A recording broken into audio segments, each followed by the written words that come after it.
Kuma hindi ya mirũngano ya MUMO wa GENZ makiregana na watho wa kĩgĩna niho ngwatanĩro gatagatĩ kao na thirikari ya President William RUTO yathingithĩire kuona nginyanagia ũmũthĩ ũyũ makoretwo magĩũkĩra thirikari na kũmĩruta mahĩtia mũgarũ na matukũ ma hau kabere.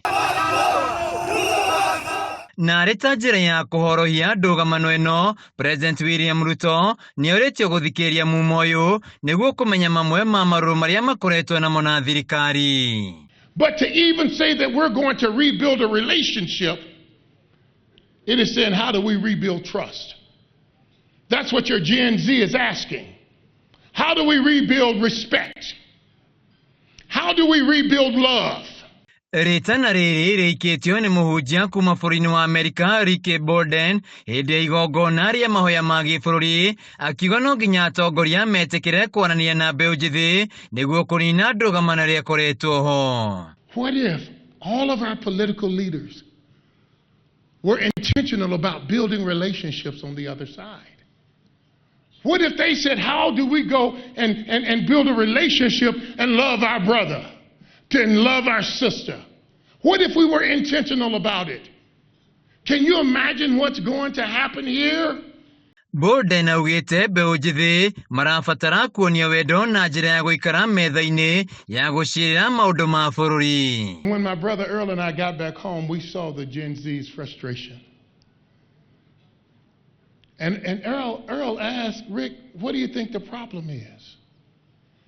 What Gen Z is dying, and I'm talking because I have Gen Zs. They're dying to be loved. They're dying for a seat at the table. They're dying to be respected. Bolden ongereire atĩ rĩu mbeũ njĩthĩ aya nĩ manenehete na ti ciana na ũguo nĩ marabatara kũheo gĩtĩo. Gen Zers have grown up. They've gone to college. Some of our Gen Zers are smarter than we are. I have a daughter, she's a doctor. Whenever I need advice on my health, I don't go to a hospital, I call my daughter.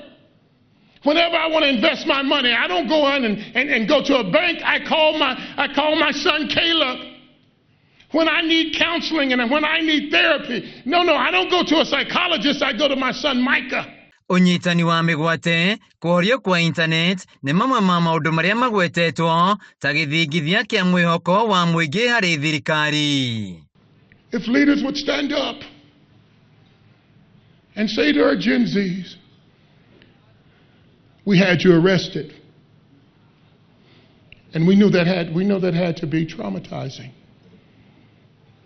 and we're sorry. We shut down the internet. And we know that that's your primary source of communication. And we're sorry.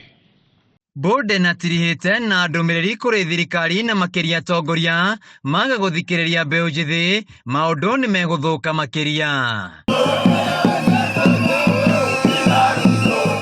Handũ-inĩ ya Kameme TV, njĩtagwo Woinaina wa KURIA.